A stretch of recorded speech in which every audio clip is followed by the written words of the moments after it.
nga bwe kiri nti atuma omukulu tamagamaga nange mbasumyewo omulungi Tiana mumuŋŋambire nti happy birthday.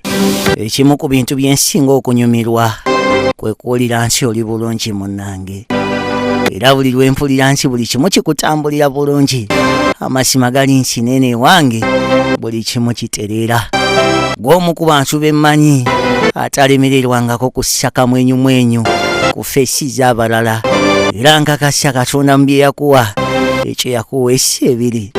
Njagala okimanye nti obulamu bugenda kunyumira olw'engeri gy'oyisaamu abalala, era njagala okimanye sinze nzekka wabula n'abasigadde tukusabira birungi byereere.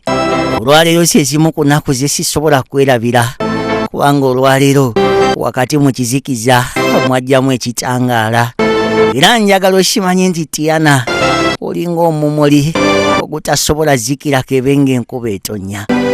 Era njagala okimanye Tiana nti kakibe ki nze ku ludda lwo sijja seseetuka, wanga nkakasa kakibe ki nga kinnemeredde bwe nkuyitiramu buli kimu kitereera.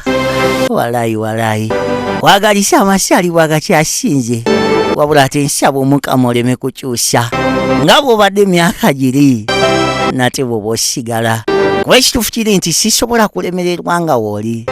Mukama ekituufu yakuweesa ebiri, era nsaba buli kimu kikwanguyire munnange.